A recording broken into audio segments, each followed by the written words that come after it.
Hello and welcome to the second episode of the Pole Position podcast. My name is Henry Eccles. I'm an F1 writer with Sports News Blitz. And my name is Nicole Powell, and I'm the Deputy Content Editor at Sports News Blitz.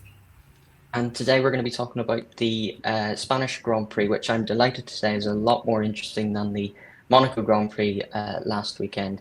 Between a new technical directive introduced, Ferrari having a mixed day, Williams having a bit of a shocker, McLaren's dominance, and of course a big incident between George Russell and Max Verstappen at the end. There are a lot of talking points to discuss, and I want to start with the technical directive. So we touched on this briefly last week, but just to explain it a little bit more, this was for the front wings of the cars. So last season it had been noted that the front and rear wings of the cars were flapping a lot under high speeds, and that effectively created a mini DRS, so drag reduction, allowing them to go quicker in high speeds and then snapping back under slow corners, and helping them go around corners, helping with downforce. It was introduced in China for the rear wings because they're easier to do in terms of they're easier to process and bring with you, whereas front wings take a lot more time to develop. And it was said that McLaren would be the ones affected the most, particularly by Red Bull and Ferrari. And I'm going to ask the same question that I started off our Monaco chat last week with: did it work? I don't think so. No. Not at all. You wouldn't be able to. If you didn't know, you wouldn't. You'd think it's just the same cars, same front wing, same everything. But yeah, didn't work. Yeah, McLaren were pretty dominant again this weekend, particularly Oscar Piastri qualifying 2/10 ahead of Norris on Saturday, which is the largest margin in terms of qualifying between P1 P2. So yes, for all of the chat beforehand, it didn't really work because McLaren were on it yet again. Yep. It was a very, very good weekend for them. Piastri was nowhere to be seen on Sunday. He took off and and even when the race got interesting towards the end, he was still nowhere to be seen. So I think McLaren has still got this covered. I think the championship is theirs to take, both constructors and drivers, unless, I don't know, some miracle happens and Ferrari or Red Bull, which I doubt, would be able to take one of the titles away from them. Then maybe constructors. Drivers, though, I think that's definitely going to a McLaren driver. What do you think? I'd be pretty surprised if it didn't as well. I think this was the great. I think this was the hope that Ferrari, Red Bull, Mercedes had against McLaren, that the flexi wing clampdown would somehow pull things back for them, but it hasn't. I mean, I think Hamilton actually spoke about it on Saturday. He spoke about the flexi wing stuff, just calling it a waste of money basically, because it's affected all of them. So they all have the same, I think, 5 millimeter sort of reduction in terms of leeway for their wings. I can't remember now. It's 10 millimeters of leeway whenever it's in high speeds, and 15. Yes. So high speeds on both sides of the front wing, and then on one side it's 20. It was 20 millimeters. It's now 15 millimeters. So there's a lot of numbers to remember, but hopefully it gets across. And yeah, a waste of money. Basically, he said it was a waste of money, a waste of time, because they're all affected, and everyone's wings are still flapping about in the high speeds, so it didn't really make much of a difference. But yeah, it was a big weekend for Piastri. I'll be surprised if it's not Piastri that wins the championship, to be honest, because we saw another glimpse at what the difference is between Piastri and Norris. It was in qualifying, I think, really, and Nico Rosberg, who's working for Sky, pointed out really well. In that last final run, whenever the room for error is so tiny and the grid is so close together, there's so much pressure ramping up. Piastri was on rails. He just didn't look like he was affected at all. It was flick of the steering wheel and away he went. Whereas Norris was accused by Rosberg of overdriving, of thinking too much about it, having to correct too much in the corners, and that's what slowed him down. And that's the difference. I see that too, because I think one thing Piastri has demonstrated since he joined the sport is he's very level-headed. He's very calm, and I think that maturity has only gotten better for him. He's only grown more as he's stayed in the sport for a while and been teammates with Norris, who had been performing better for some time. So yeah, I think it's just in terms of mental stability and just being like clear and knowing where you're headed, Piastri's got it, and I think that's what's making the difference for him. I don't know what's going on with Norris, but if he wants to really challenge his teammate, he's going to have to be on the same level as calmness as Piastri is at, because it looks like he's got this. I don't see it going any other way unless he somehow has a dip in form in the second half of the season. But yeah, this looks like his title to take. Does I think it's interesting with Norris because I after Monaco, but before and after Monaco, I thought we saw a difference. I thought there was, I don't know, I thought there was just a little bit of a change in his demeanor. He seemed a little bit more comfortable and confident in his own abilities. And he's still, even after Spain, whenever he's been beaten quite comprehensively by his teammate, he still seems quite cheerful enough. And I think he still expressed some confidence that he can turn things around. But yeah, there's a mental block there, and and even in the start again, he lost a place. You know, race starts are a big thing for him, and I mean, granted, he's going into turn one in Barcelona, and Max Verstappen's right beside him. Whenever the tire management is so important in Barcelona as well, I can kind of forgive him for being a bit cautious on approach, and he's got much better race pace than Verstappen. So, and he breezed past him later on as well. So I can forgive him for that, but it's just these little things and little moments that are making the difference, and it speaks to his perhaps his mentality, I think. Yeah, that's something he definitely needs to work on, because who would have thought that Piastri would win a title before Norris? Well, I'll tell you, before the season, I was quietly confident in Piastri. I think Actually, I'm not saying that I had him beating Norris every weekend like he is, but Piastri, he's obviously really well regarded, and I think the first couple of seasons um it was about just getting rid of little habits. I think tire management was a big thing for him, and he's just got on top of it. And obviously, he's also got a car that has got on top of that as well. So, um, no, I'm not saying that I was this great sage that thought that Piastri would beat Norris, but I definitely. I mean, even last season, whenever they had to, whenever we had the papaya rules incidences and incidents um and yeah, it felt like Piastri had to be reeled in a little bit because Norris was in the drivers' battle. I did see something there. I saw enough to think, oh, Piastri will be on a level playing field. Piastri will be a lot more on it with Norris this season, and that's turned out to be the case.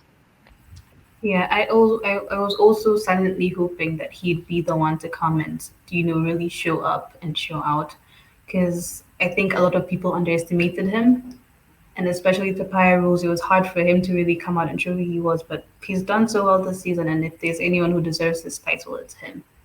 Yep, yeah, he's doing really well. Okay, so I'm going to move on to Ferrari. It was another mixed day for them. That seems to be the case, really, that one driver ends up being really happy and the other driver is a little bit miserable.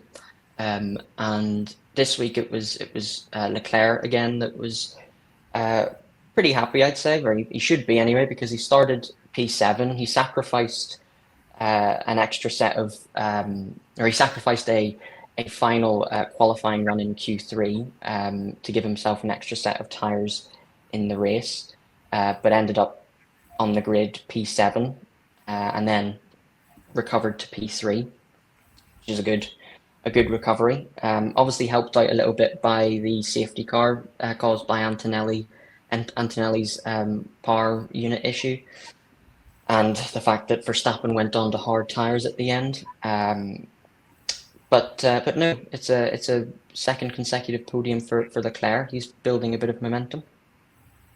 Yeah, it looks good for Leclerc. He's definitely the happier of the two in terms of how this entire season is going.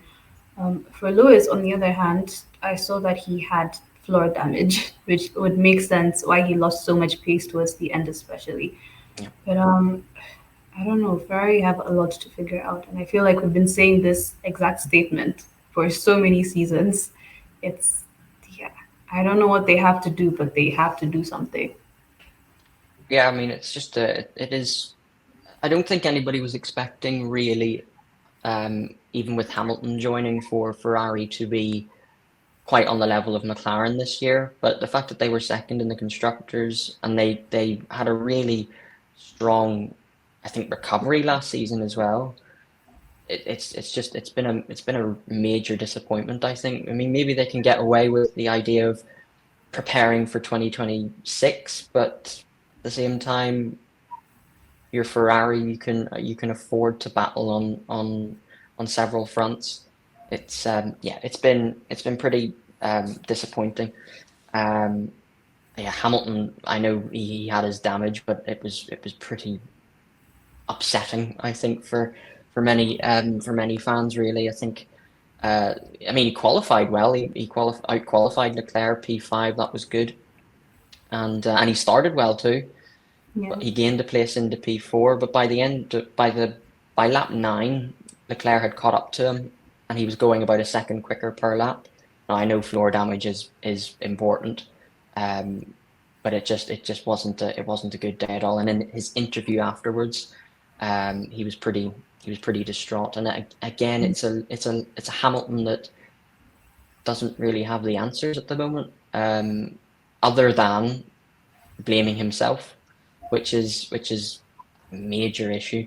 Really, he said that he didn't have any real confidence in the team to find out what the issues were. It was probably just him. That's what he said.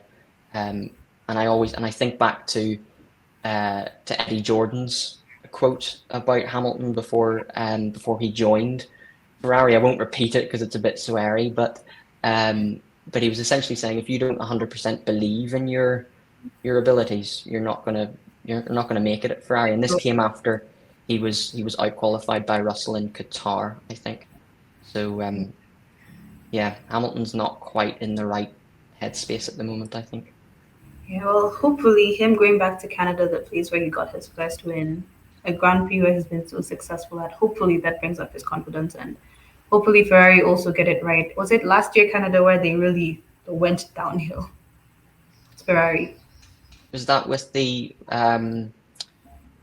they were getting, I think, tire strategies all over the place. I think Sainz retired. Charles was out of the points. It was just a Yeah, really tough race for Ferrari. So hopefully they don't do that again this year. And instead of going backwards, they're able to move forward. And I think that's something that Ferrari have struggled with for so long is they will have a really good weekend or they'll start out really well and then they just fall off. yeah, It's like last season, the end of last season, we thought it was going to be McLaren versus Ferrari this season, but it's been McLaren versus well any driver that just happens to have a good race that day. yeah. And it should be Ferrari, but it's not, and they have to figure it out. They can't keep doing this every season. You start off well and then just fall off. Mhm. It needs to change. You can't be the most successful team in the sports history and you keep doing the same things over and over again. And you have a really strong driver pairing. You need their confidence up. So you need to give them a car that actually, keeps them positive and they can get proper results with because they should be on the podium as much as McLaren on the podium, but that's not happening. So Yeah, agreed. And it's funny that you talk about messing up the strategy, being a bit of a mess overall. I was saying before the race to myself that we haven't really had the first big mishap in terms of a pit stop with Hamilton yet. And then what happens? A slow stop. after admittedly a poor stint on the medium tires. But he gets lapped by, or not lapped, he gets passed by both Mercedes drivers, Oh, and yeah. it's not a great look. And then he gets passed by Hulkenberg, which was the real stinger, I think. I mean, Hulkenberg had a fantastic weekend, but getting past P6, which then became P5, by a Sauber is not great. It's really not a good look. It's horrendous, really. But I think I tried my best to ignore it because there was the whole Russell and Verstappen thing that we'll get to later. But yeah, I was like, you know what, I'm gonna focus on the action out front because why is a Sauber overtaking a Ferrari? It was insane. But so much happened in those last few laps. Yep, yep. I just want to mention Hulkenberg again, actually, because it's P5 in a Sauber is something to marvel at. I think it's his best race result since 2019, and of course it's I think the second point score for Sauber this year. Their first was in Melbourne. It was just very good, and it wasn't. I mean, they got lucky in terms of you know having qualified in having missed out in Q1. They had extra tires. They were also helped out by the safety car. But Hulkenberg was, regardless of all that, he was just happy with the car. He just said it was a good car. He had good rhythm, good balance, and that's nice to see. It's always nice to see Hulkenberg Yeah. up there. Yeah, he did well with the cards that he was dealt, and then it's also such a positive for Solberg because remember last season the first points came the second last race of the season. So for them to now have 2 weekends that they've scored, and they have Hulkenberg performing so well, it's such a positive. And looking at 2026, which is coming soon, the new regulations, it's if they end this season on a high in comparison to last season, I think they can also just really ramp up the midfield and perform well with the new regulations. So I'm happy to see where that goes. They have Yeah, a good pairing as well. So yeah, very true. A nice mix. I think I mean obviously Hulkenberg gets all the plaudits this week, but Bortoleto I think has been performing pretty well given the circumstances, and he was in the points positions at times yesterday as well. So encouraging, I think, and obviously yeah, as Sauber become Audi next year, that's getting all the points they can, just getting a bit of momentum, looking good is important as Audi come in. Um, and the next big points finish was a first for Fernando Alonso this year. at his Coming at his home race, yes, it was pretty good. What did you make of Alonso's weekend? um well, I'll talk about his race specifically. He had a Yep. few iffy moments. Is when he went off track by himself. It was looking like it was going to be another disastrous weekend for him where he just goes home without points, but it was his home race and he actually scored points. It's incredible. And I'm not a big Fernando Alonso fan, but I am happy for him because getting your first points of the season at home after such a difficult start to the season is such a positive for him. And let's see where this takes him and Aston Martin in the remaining races. Yeah, I mean, I think it's Alonso has been performing quite well, really. It's just he's been really unlucky. I think since Imola, since they brought in the upgrades at Imola, Aston Martin as a whole have looked a lot better. Obviously, Stroll wasn't there yesterday. He had to pull out with a wrist injury. We believe it's to do with his injury back all the way back in 2023, whenever he missed, or whenever he miraculously came back for Bahrain. Um, but for Alonso, yeah, I mean, and it should also be said, I mean, Stroll's been given a lot of praise, and rightly so, for finishing ahead of Alonso a lot this season, but Alonso still has outqualified him 21 times consecutively. So it's still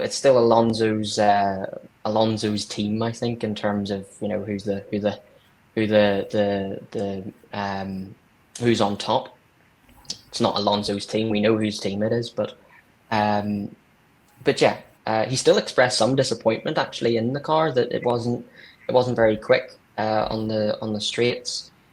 He had to, I think he used the word, he had to invent overtaking opportunities because even with the DRS, he wasn't managing to get past people. Um, but he did pull off some nice moves. He pulled off some good moves on Colapinto and Behrman, I think it was, around turn 3. Very nice, very Alonso-like, and yeah, it's nice to see because I don't think he deserved to have had the start that he had to this season. I think he's been operating in a good level. Yeah. I mean, also, it was really clear to see how much he struggled. So for me, it was a bit of a shock when he managed to finish in the points because looking at like the earlier parts of the race, and as he said, he was also struggling. No speed on the straights, not able to take advantage of DRS. I was also like, I don't see how he's going to score points today. But the safety car came in handy and it shook up things a little, and he took advantage of it, and he did well. For a car that didn't really help him out much, he did well as a driver, as experienced as he is. Yep, he needed the luck. Another team that didn't have much luck was Williams. They had a really shocking weekend, really. They've admitted quite quickly. James Vowles admitted that Spain was never going to be a strong track for them. Just how their car is, I think it was the long corners particularly was not going to help them out too much. But yeah, the pace wasn't there at all this weekend. Albon qualified P11, Sainz P18, and then Albon was had to retire on lap 29, I think it was, after coming together with Lawson. Also got a 10-second penalty for having to for I think gaining a position or staying ahead of Lawson off the track. So he, without a proper front wing, he went around. It was very painful. Had to come into the pits, have his 10-second penalty, and go around again. And that was his race. And then for Sainz, I think it was P14 in the end. Just wasn't able to recover. I think for Williams, one thing that gives them hope is that they're focusing on next year. It's like, okay, if we don't do too well this season, we have a reason. It's a bit strange also because they were doing a lot better last season, and Albon's really picked up this team a lot. And it was thought that when Sainz comes in, they're gonna really just be like top of the midfield at least.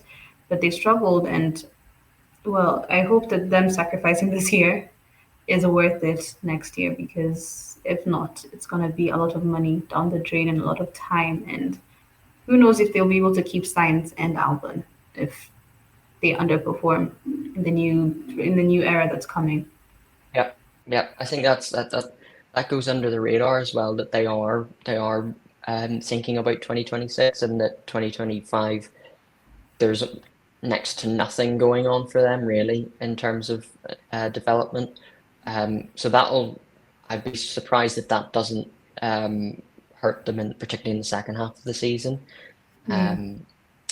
But I mean, they're doing so well in comparison to previous seasons, really. And there's obviously the fact that they've got themselves into this position, and the fact that we're talking about them in this way of being, disappointed not to be in the points this weekend, is a really good thing. And yeah, we'll just have to see how it goes. But yeah, 2026 is the big one for them, especially even with a Mercedes power unit as well. We're hopefully going to be quite reliable for them, even though they've not been very reliable in the last couple of races. Yeah, things are looking good, but have to I think take a bit of a bump in the second half of this season before we get to hopefully a better season for them, an even better season for them. Okay, so I think that's all of the other stuff out of the way. We're going to talk about the big incident, the incident between George Russell and Max Verstappen. So this all really started whenever the safety car came out, and as we've said, Antonelli went into the gravel. He had a power engine or power unit failure, and couldn't save his car from the gravel. Everyone pitted for softs. Mostly, I think they were all used softs, and Verstappen pitted for fresh hards. He was on a 3-stop strategy, and he didn't have any other tires to come out. And the result was he came out when the green flags were on for the final 6 laps, and for that final corner, a massive slide. It literally looked like he was almost sideways at one point. Leclerc gets him. They touch on the pit straight. That's not the big incident. Russell then comes on the inside and nudges Verstappen off the track, and then I think two laps later, maybe a lap later, of Russell painfully all over the back of Verstappen. Verstappen is ordered to give the place back, and he slows down into turn 5. Russell goes around the inside, and Verstappen just, well, what does he do? He rams into him. Yeah, I think that's the general consensus. And he's since come out this morning actually and said, yeah, he performed a move that was not right. And I think that's for Verstappen. That's something of an apology. I think It that's took him some probably time to get there because he wasn't very remorseful about it yesterday, but no, maybe he's but yeah. I mean, it's just it was just an absolute mess for him, really. I mean, in the first, he had a point in terms of being angry with having to give the place back, because I think Russell did force him off the track, but I don't Red Bull ordered him to give it back. It wasn't an FIA thing. It wasn't the steward saying you need to give that back. It was Red Bull saying you should give this back. That was a strange one, but there was no justifying what happened next, and it was just absolute silliness, really. he is very immature for a driver who we've talked about so much in that sense of he has grown so much, he's matured so much from the 17-year-old that made Yep. his debut and was causing havoc left, right, and center. And we praised him so much for maturing and just doing a lot better in terms of racecraft and all that. So for him to come and do this when he's already established himself as a 4-time world champion and a title contender, slim but title contender for this year as well. It was really just it wasn't right, and he also ruined his own chances of winning the title this season. So yeah, that was so. Pardon? 49 points. He's 49 points behind Piastri now. Obviously, he was given a 10-second penalty after the incident, and dropped from P was it P4, P5 down to P10. Yeah, P4 to P10. Do you think that was a fair penalty?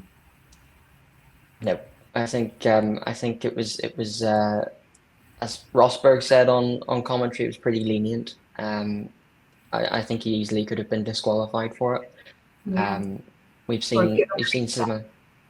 Yeah, and he's close to one now as well, actually, because he was given three penalty points on his super license. So he has 11 within the last 12 months sort of monitoring period. I think if he gets one more, he'll have a race ban, and it is absolutely needless. Russell said it afterwards that he thought it was deliberate, but that he didn't know what he was thinking, because he's ruined his race. Russell has got P4, and now Verstappen's down in P10, only a point to show for it. And yeah, he's performed miracles to be where he is in terms of the driver standings, but he may well have just thrown it all away, really, with that one incident. yeah, I couldn't really believe it. And Russell's on his tail in the driver's standings. So if there's someone he doesn't want to be finishing ahead of him, it's Russell. Yep. And he let that happen. He made a really rookie mistake. And yeah, he needs to come back from this stronger. I don't think it will be very easy for him to avoid a penalty point in Canada, but he'll have to try. For his own Yeah. sake, he'll really have to. And for Red Bull's sake, because Ferrari could also take P2 in the Constructors' and Championship instead of Red Bull. So, Yeah, very easily. I mean, there's Red Bull are, even though Sonoda, I think we can all have our sympathy with Sonoda because it's such a difficult car to drive. yeah. It still is a one-man team, very much so.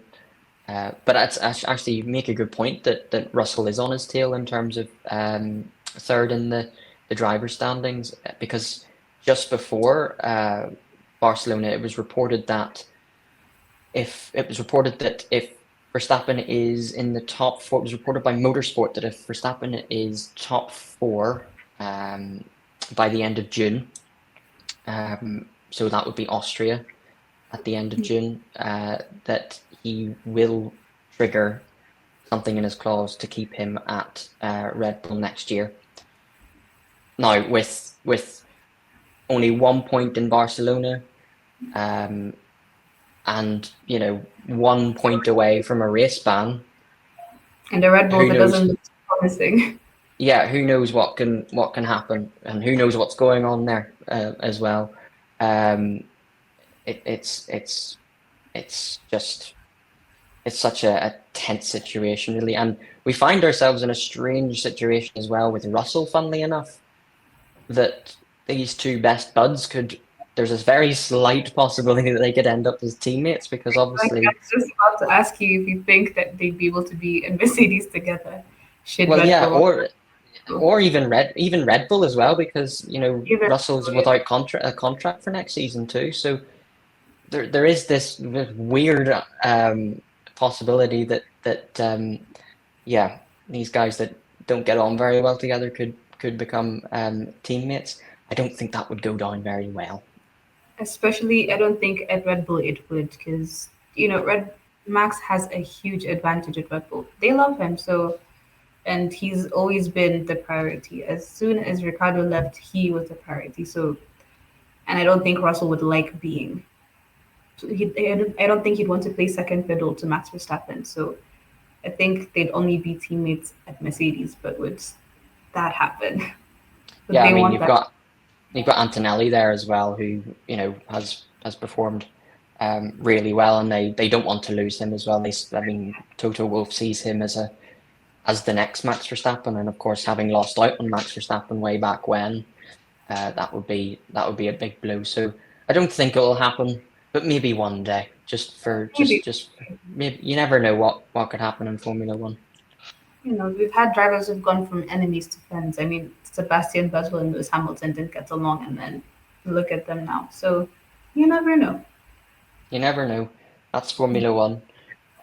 Right. Well, I think that sums everything up from the Spanish Grand Prix. It was, as I said, a lot of fun, a lot more fun than last weekend. Next up is Canada. What are your thoughts, early predictions for that? I'm still going for Piastri for the win. If Norris is able to stay close, it will be another 1-2, and I think he should be able to. He just needs to make sure He looked happier, as you mentioned in his interviews in his post race interviews. He looked much happier and more confident. So and he still has a Monaco win to his name now. So I think it'll be a McLaren 1-2. Who will be third? I'm actually not sure because we could bank on Ferrari and they could do what Ferrari do best, which is underperform just out of nowhere. If Max can come out of this slump and his anger and all that and just remember the goal, then I think he could be on the podium with them. Um, I think Alonso will score points again. I think his confidence is back up. I don't know if the car will be good enough, but if he qualifies well enough, I think we'll have another point finish for Alonso. Yeah, I'm excited that the triple header is done. We can take a breather and yeah, get back to racing.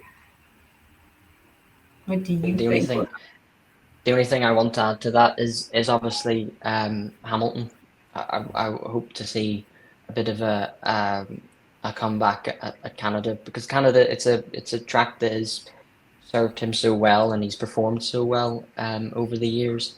I think, we've had a few false dawns already, I think, with Hamilton this season, obviously China being the big one.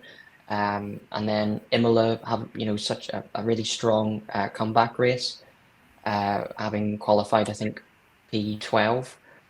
Um, I want to see a good weekend from Hamilton. I want to see it all kind of come together. I mean, it was sort of the opposite this weekend, where he qualified really well and then it fell apart on the race. Normally it's been the other way around. It's been per qualifying then a race. I just want to see a complete weekend for Hamilton. And From at Canada, FP1 race.